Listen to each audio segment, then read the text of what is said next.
Compañeros, mi nombre es Guillermo y el día de hoy les voy a hablar acerca del movimiento obrero mexicano. En primer lugar, quiero hacer énfasis en que es necesario conocer el contexto en el cual se veía inmerso nuestro país. Y voy a manejar los periodos de 1810 a 1870, donde podemos ver los comienzos del movimiento obrero. Posteriormente, de 1870 a 1905, en el periodo de Porfirio Díaz, en donde podemos ver un nuevo despertar del movimiento obrero. Ahora, de 1810 a 1870, es muy importante decir que nuestro país todavía no alcanzaba una estabilidad tanto política, económica y social, lo cual no le permitía tener grandes inversiones del extranjero. Por lo tanto, no había el establecimiento de tantas fábricas en nuestro país, por ende, industrias. De hecho, se estima que solamente había tan solo 8 fábricas de papel, 46 fábricas de tela y un cierto número de desconocidos de pequeñas plantas que producían productos como lo son el cigarro y como lo son el tequila. Ahora, también hay que tomar en cuenta un factor muy importante. La población en México era alrededor de 7 millones de personas y una industria muy escasa. Entonces, estos 7 millones de personas se estima que alrededor del 1 y el 2% se dedicaba a la industria, es decir, trabajar como obreros. Ahora, también hay otro factor que quiero tomar con mucha importancia, que es que en México no tuvo un desarrollo del pensamiento socialista como lo tuvieron países como lo fue Uruguay o Argentina. Esto no quiere decir que no hayamos tenido pensadores del socialismo, de hecho sí los tuvimos, tal es el caso como Joaquín Rosado, quien hizo el primer examen público de las teorías de Führer, Plotino Rodaca, un migrante que llegó a México en 1861 y quien fundó la Escuela Libre que se basaba en los sistemas filosóficos de Harman y Spinoza. ¿Pero qué se le considera como los comienzos del movimiento obrero? Se le considera como el comienzo del movimiento obrero a ciertas asociaciones mutualistas que nacieron en el periodo de 1850 a 1860, las cuales se encargaban de velar por los intereses de los trabajadores. Sin embargo, lo que ellos hacían no tenía mayor injerencia en cuanto a las decisiones que tomaban los patrones sobre los obreros. Bueno, ellos no tenían injerencia. Ahora, donde quiero tomar mucha importancia es en el nuevo despertar del movimiento obrero, que fue de 1870 a 1905. ¿Por qué? Porque aquí hablamos del régimen de Porfirio Díaz. ¿Y por qué es tan importante el régimen de Porfirio Díaz? Porque a través de la creación de un mercado nacional fue clave para que se trajera inversión extranjera. Entonces, teniendo inversión extranjera, se establecieron nuevas industrias en México, tales como la ferroviaria, tales como la minera y tales como la textilera. Siendo así, dio como resultado que muchas personas que antes trabajaban en el campo, ahora trabajaban con obreros. Sin embargo, fueron ciertas condiciones que provocaban que creciera el descontento de la mayoría de los obreros mexicanos, y esto culminó en el año de 1906 a 1907. ¿Cuáles fueron estas dos principales causas de esta inesperada explosión de furia por parte de los obreros? Fueron los abusos y el resentimiento por los privilegios que gozaban los trabajadores extranjeros, y el descontento ante el deterioro del nivel de vida y las condiciones de trabajo. Ahora bien, hay un tercer factor muy importante, y tiene que ver mucho con la Revolución Mexicana. ¿Y cuál es ese factor? Bueno, con el deterioro del porfiriato, había un nuevo factor. ¿Cuál era? La aparición de grupos de personas dentro de la élite, como el sector medio de la sociedad, que se oponían a la ideología de Díaz. Este grupo de personas concibió la idea de organizar la oposición a Díaz sobre la base de una alianza con los sectores descontentos, que en ese entonces era el sector obrero. Ahora, cabe destacar aquí que la Revolución Mexicana no fue obra totalmente de los obreros. De hecho, se le considera más que fue obra de los campesinos y de los grupos de élite que se opusieron al régimen de Porfirio Díaz. Ahora, ¿qué otra cosa es muy importante? La creación del Partido Liberal Mexicano. ¿Por qué? Porque el Partido Liberal Mexicano concentró sus esfuerzos en obtener apoyo entre los artesanos y obreros calificados de los centros mineros e industriales más importantes del país. Muestra de ello es la huelga que hubo en el norte de Sonora, en el centro minero de Cananea. Y hay que recordar que fue una de las huelgas más sangrientas y más violentas, porque tuvieron represión por parte del ejército mexicano. Ahora, también quiero hacer énfasis en las nuevas agrupaciones que nacieron durante la Revolución Mexicana. Es cierto que muchas agrupaciones nacieron en la Revolución Mexicana, pero muchas de ellas no tuvieron mayor trascendencia, pues desaparecieron. Pero cabe hacer mención de una muy importante, que es la Casa del Obrero Mundial. ¿Por qué? ¿Por qué es tan importante? Porque al constituirse la casa se cristalizó por primera vez el proyecto de establecer una federación que agrupara a todos los sindicatos y grupos de obreros de la capital y de algunas otras ciudades. Fue además un centro de divulgación de informes y de consultas sobre problemas de la organización obrera. Ahora, entre ellos gestaron lo que en el futuro se conocería como la CROM, es decir, la Confederación Regional Obrera Mexicana, que como la mayoría de nosotros tuvo gran injerencia en la Constitución de 1917. Bueno, se creó a partir de la Constitución de 1917. Ahora, ¿cuál era el papel del obrero durante la Revolución Mexicana? Bueno, a finales de 1910, al caer el régimen de Porfirio Díaz, Diversos grupos y sectores sociales vivieron un proceso intenso de movilización y los trabajadores estallaron en numerosas huelgas y ensayaron nuevas formas de organización. Ahora, la tendencia a la que se dirigía el movimiento obrero era la formación de sindicatos. ¿Cómo nos llaman los sindicatos? Es un método de lucha del movimiento obrero. Ahora, al asumir la presidencia Francisco I. Madero, hizo intentos por controlar el movimiento de trabajadores. Para esto creó el Departamento del Trabajo, pero la actividad de la organización obrera rebasó las posibilidades de esta instancia gubernamental. De hecho, fueron los mismos trabajadores quienes constituyeron sus propios centros, como ya lo dije, y el ejemplo más claro es la Casa del Obrero Mundial. ¿Vale?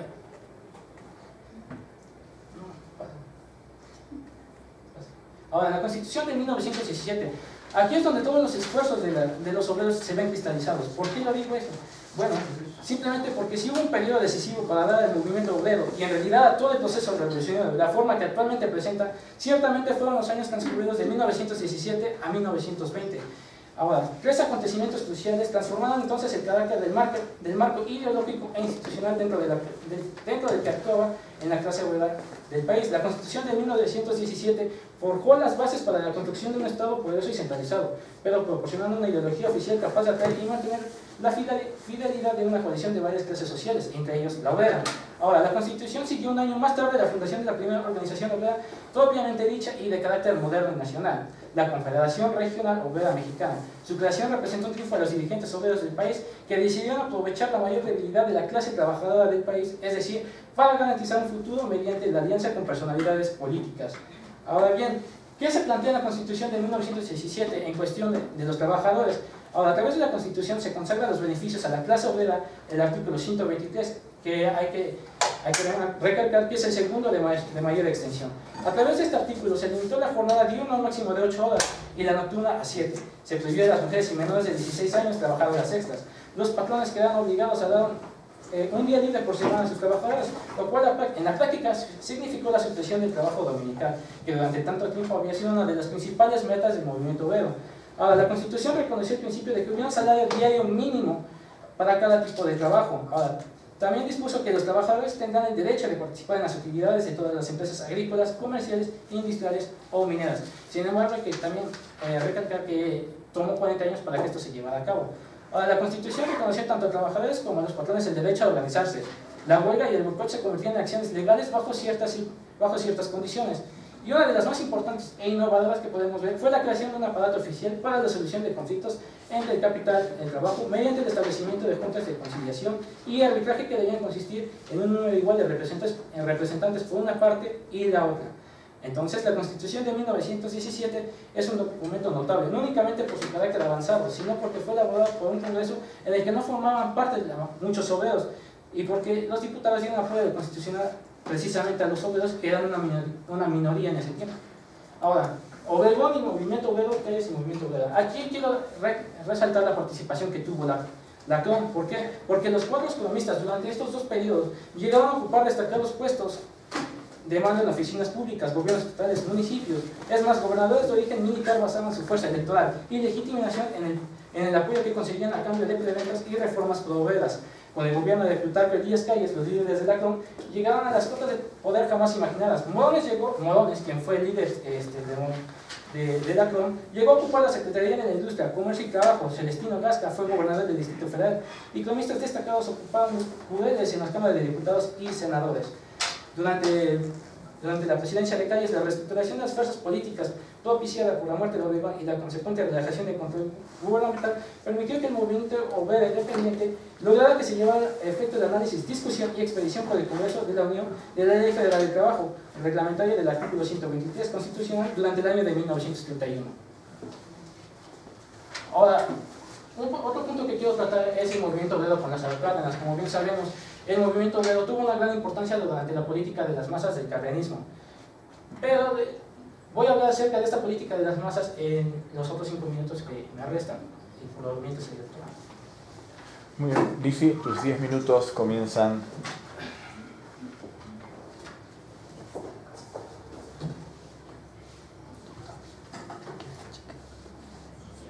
Ahora. Bueno, yo soy Lizzy y les voy a hablar acerca del movimiento obrero en Argentina. Bueno, yo lo que quiero explicarles es que la unión del sindicalismo con el gobierno tienen resultados que son favorecedores para un país como Argentina. Bueno, en primer lugar, de acuerdo a la Enciclopedia Británica, se conoce como la denominación de movimiento obrero a la actividad de las agrupaciones de empleados fabriles movilizadas en un plan de lucha para lograr el reconocimiento de derechos laborales. Esto se dio con base, como consecuencia de la revolución industrial en Europa.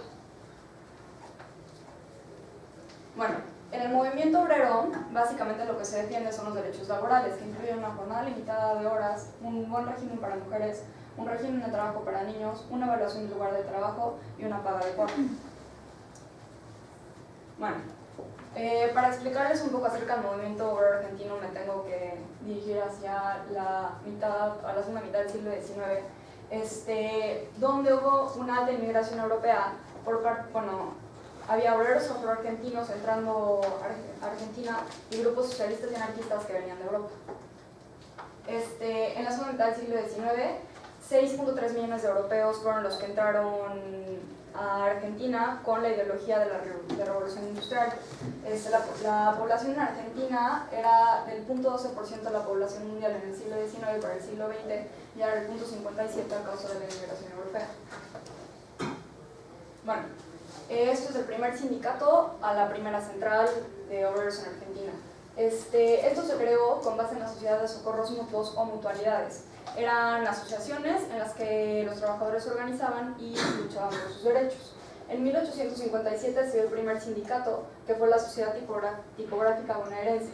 En 1858, por parte de los inmigrantes europeos, se dio la Sociedad Española de Socorros Mutuos, que era de España, y Unione de Benevolenza, que era italiana. Ellos tres eran los socios que fundaron la Unión Tipográfica Bonaerense. Bueno, en 1878 surgió el primer sindicato, que fue la Unión Tipográfica, como había mencionado antes, y para 1880 ya había 21 sindicatos que constaban, entre los cuales estaban la Fraternidad de Maquinistas y Fogoneros de Locomotoras y la Sociedad de Dependientes de Comercio. Bueno, de 1880 a 1890 es una época muy importante para Argentina, ya que hubo una crisis económica en la que hubo 36 huelgas por parte de los sindicatos. También se fundó la Segunda Internacional en París, que fue como una asociación mundial que estaba en pos de los derechos de los trabajadores, en el cual hubo representantes de Argentina, que fue el primero en Latinoamérica para defender los derechos.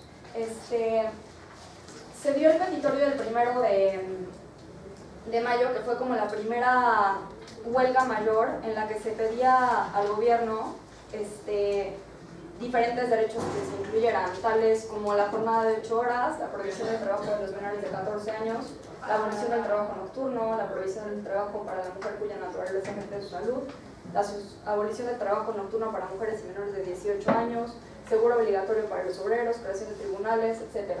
El petitorio del 1 de mayo no fue aprobado, sin embargo fue como la pauta para continuar la lucha para esto. Lo que se generó fue que se creó la Federación de Trabajadores de la Región Argentina, que fue la primera central obrera.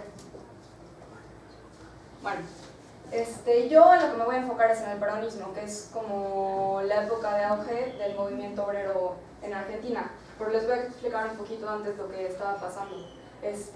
Bueno, en el preperonismo fue una época de sindicalismos en los que había anarquistas, socialistas, sindicalistas revolucionarios y sindicalistas comunistas. Se dio a causa, había mucha inmigración europea. Eso también fue a causa del industrialismo, que era cuando empresas extranjeras estaban a cargo de la industria en Argentina, y también la década infame. La década infame fue una época en la que se caracterizó por inestabilidad de gobiernos, ya que surgió por un golpe de Estado para un régimen militar, de ahí continuó con un presidencialismo y se volvió a dar otro golpe de Estado.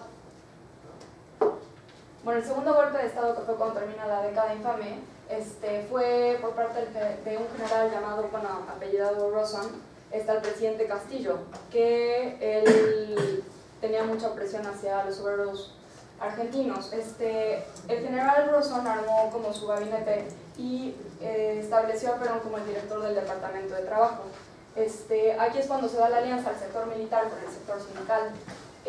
Lo que hizo Perón en su gobierno, bueno, cuando él fue el director del Departamento de Trabajo, vio mucho por los trabajadores, por lo que creó tribunales de trabajo que se habían pedido en el petitorio del 1 de mayo, jubilación, sanción del Estatuto de Peón del Campo, que era que las personas con grandes recursos podían tener a peones, y también escuelas técnicas dirigidas a obreros, también como hospitales politécnicos para ellos.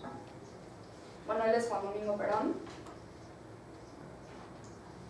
Bueno, igual, cuando él era director del Departamento de Trabajo, en 1944 creó 123 convenios colectivos que favorecían a 1.400.000 obreros. Para 1945 se incrementó el número a 347 convenios colectivos, que ahora ya el número que favorecían eran 2.186.868 obreros. La fuente es el CEPAL. Bueno, el peronismo se dio en por parte de Perón fueron 3 periodos. El primer periodo fue de 1946 a 1952, y ahí fue de 1952 a 1955 que su gobierno fue interrumpido, ahorita les voy a explicar por un golpe de estado que se dio, y regresó al poder de 1973 a 1977, que no pudo cumplir su término porque se murió, pero su esposa tomó el poder. El peronismo se basaba básicamente en 3 principios, que eran la justicia social, la independencia económica y la soberanía política. Bueno, él tenía 2 planes. El primero era el primer plan quinquenal, que básicamente se basaba en la organización económica y social y en la reestructuración del mercado interno para lograr la independencia económica. Y el segundo plan quinquenal, que era la consolidación de independencia económica y la consolidación de la industria pesada.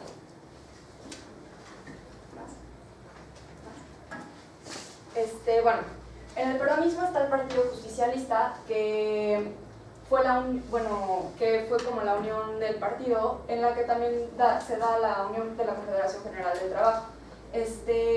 Aquí 1/3 del parlamento era de la rama sindical. Para 1943 había 80.000 afiliados al sindicato, para 1947 incrementó a 1.500.000 y para 1955 había más de 4 millones. Bueno, lo que logró Perón fue el Decálogo del Trabajador, que fue en la Constitución de 1949, que estaban los derechos que favorecen al trabajador, como el derecho a trabajar, el derecho a una retribución justa, a capacitación, condiciones dignas de trabajo, bienestar, seguridad social, protección a la familia, etc. Bueno, acá esto es algo muy importante. En 1943, la distribución de la renta hacia los capitalistas y rentistas, o sea, la clase con poder, era del 55.6% a comparación de los trabajadores, que era del 44.4%. Esto fue muy importante porque esta fue la causa del golpe de estado que se dio en su segundo término. Para 1948, los capitalistas y rentistas tenían un menor porcentaje que los trabajadores, y eso pues no les parecía. Bueno, aquí se ve el incremento en el gobierno del peronismo, que era lo que él defendía, que era la producción industrial, como se dio un pique para 1965. Igual, la evolución del PIB, en la época de 1927 a 1963, el punto más alto que fue en 1947 fue gracias a Perón.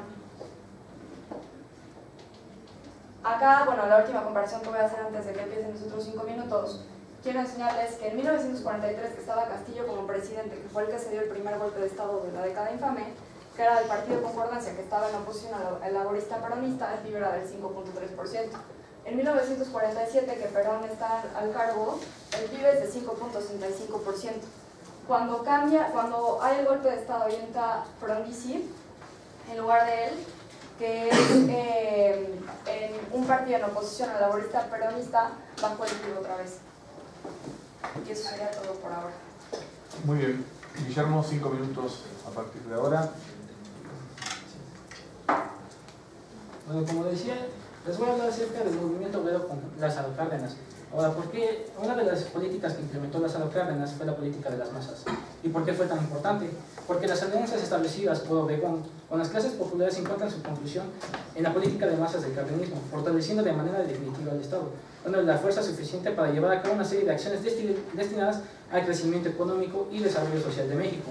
de la conciliación y el Estado que busca el equilibrio entre clases antagónicas, se pasa al Estado rector de la actividad económica y social, buscando mejorar el nivel de vida de la clase trabajadora, con acciones claras y directas que despertan hasta cierto punto el temor de algunos empresarios. Ahora bien, en este contexto, Cárdenas decide unificar el movimiento obrero, para lo cual impulsa la creación de una nueva central obrera que surge en febrero de 1936, con el nombre de la Confederación Trabajadora de México, que es la CTM. Hay que recordar que CTM forma parte fundamental en la estructura del Partido Revolucionario Institucional, cuyo lema refleja su ideología por una sociedad sin clases. Ahora, esta nueva organización sindical constituye el Frente Único de Trabajadores de Cárdenas, que había planeado para que se convirtiera en su sólido pilar de sus políticas de masas, y fue el instrumento de que se valió para movilizar a las masas obreras en apoyo del Estado. Ahora bien, pasando a parte de lo que decía mi compañera, es cierto que si bien puso en vigencia indiscutible los derechos del trabajador en la época de Perón, pero hay que analizar el contexto más a fondo. ¿Por qué? Perón pecó por exceso en la legislación sindical, otorgando franquicias y beneficios desmedidos que convirtieron al sector laboral organizado en otra fuerza política, todo lo cual, sumado a una CGT única de organización vertical y una afiliación forzosa y sin opciones, llevaron a comienzos de 1953 a una merma de la actividad industrial, incrementó costos y los primeros síntomas de una inflación que, salvo algunos cortos lapsos de tiempo, ha continuado hasta el día de hoy. Ahora, quiero también hacer énfasis en otro suceso que fue el bombardeo de la Plaza de Mayo y el golpe de Estado. Con el gobierno peronista relativamente debilitado por 10 años de gobierno, la crisis económica y la polarización social entre trabajadores por un lado y sectores medios y altos por el otro, el 16 de junio de 1955 se produce un acto de enorme violencia. Aviones de la Marina de Guerra bombardearon la Plaza de Mayo, en pleno centro de Buenos Aires, asesinando a cientos de personas que en su mayoría eran trabajadores de la CGT, que se habían movilizado en defensa del gobierno. La violencia política irá escalando en los próximos tiempos, y el 16 de septiembre de 1955 hubo un golpe militar que derroca al gobierno peronista. Ahora, de 1955 a 1966, uno de los primeros actos del gobierno militar es intervenir a la CGT y a los sindicatos sobre los cuales apoyan al peronismo. Se dispone la congelación de salarios, se privatizan las empresas, se desnacionalizaron los depósitos bancarios. La participación de los trabajadores en la renta nacional se derrumba en 1959 bajo la presidencia de Arturo Frondizi. No sé si conoces. Bueno, alcanzando el nivel más bajo de los últimos 40 años. En materia sindical, el gobierno militar impulsa una política para fragmentar, atomizar y debilitar el sindicalismo con el fin de multiplicar y superponer sindicatos, uniones y federaciones. Ahora, en la Revolución de Argentina de 1966 a 1973, el 26 de junio de 1966, un golpe militar dirigido por el general Juan Carlos Onganía derroca al debilitado gobierno del día, instalando lo que se autodeterminará la Revolución Argentina. Ahora, el grado de violencia en el conflicto social y de desconocimiento de los derechos humanos establecerá un nuevo nivel de deterioro en las reglas de convivencia que llegarán al paroxismo en la década siguiente. Durante este periodo fueron asesinados el secretario de la Unión Obrera Metalúrgica, la UOM, Augusto Timoteo Ondor, y el secretario general de la CGT, José Alonso, en un marco de alta violencia política y asesinatos de alto impacto en la opinión pública. Ahora, de 1973 a 1976, Perón regresa al poder, pero el periodo de 1973 a 1976 se caracterizó por sobre todas las cosas por un nivel de división, enfrentamiento y violencia entre distintos sectores de la sociedad argentina, que hizo fracasar cada uno de los proyectos intentados, sobre todo a partir de la muerte de Perón.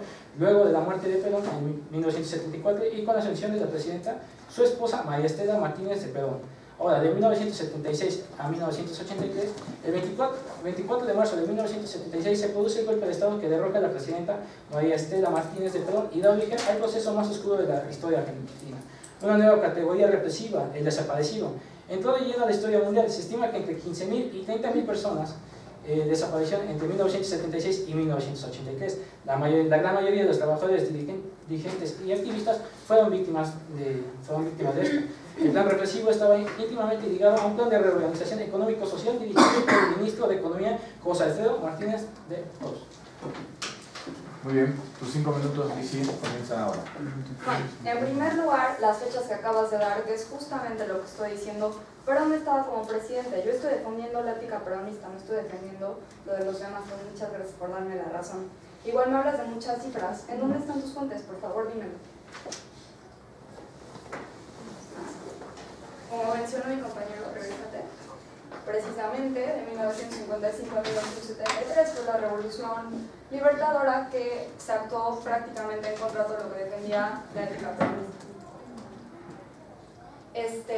De hecho, cuando no estaba Perón al poder, que fue después de que, bueno, en primer lugar, dices que se incrementaron costos durante el gobierno de Perón y todo eso. Por favor, dime tus fuentes.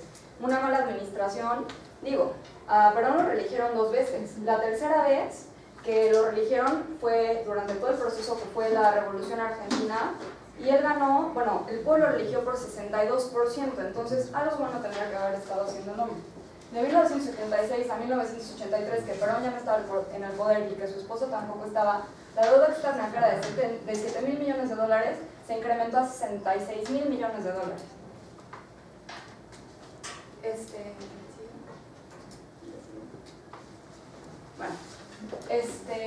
Bueno, aquí es una gráfica que es como se ha incrementado el PIB, pero ahorita les voy a explicar el punto.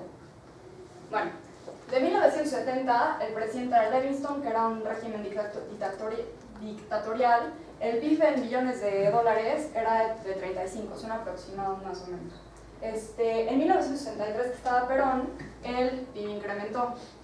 En 1983, que estuvo Viñón, que es en contra de la ética peronista, que fue en un proceso de reorganización, el PIB fue de 83.33.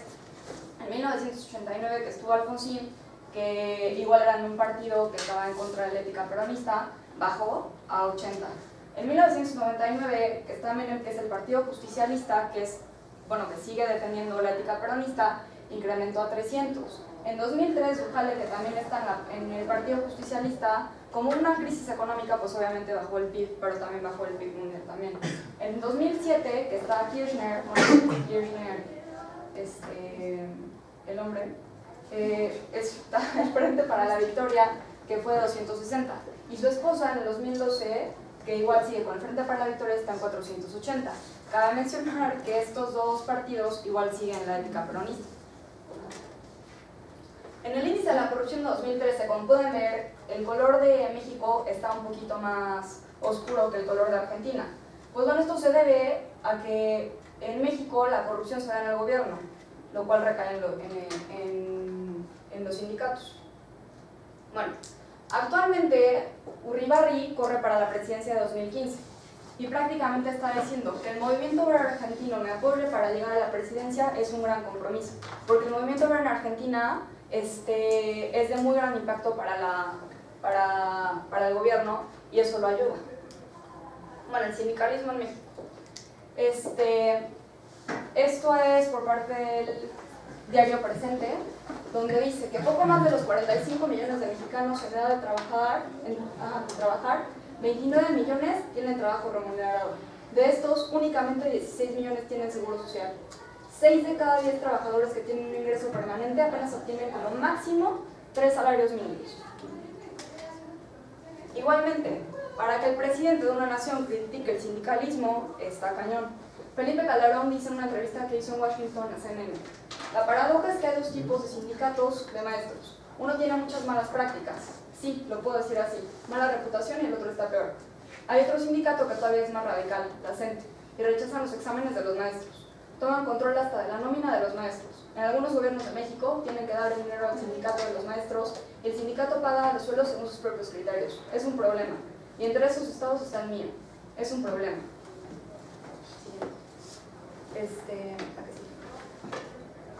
Bueno, tú hablabas de la Constitución de 1917, que supuestamente da beneficios a la clase obrera, te da derechos de organizarte y te puede dar juntas de conciliación para los obreros. Derecho de organizarte. Bueno, el 13 de diciembre del 2013 se dio un movimiento por trabajadores del café en Guerrero.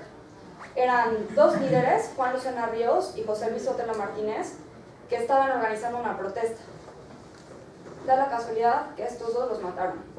Lo mismo sucede con la industria vidriera. 33 trabajadores estaban luchando por la justicia desde el 2008. Hasta el 2014 hubo una junta de conciliación. En abril del 2014 se los aceptaron.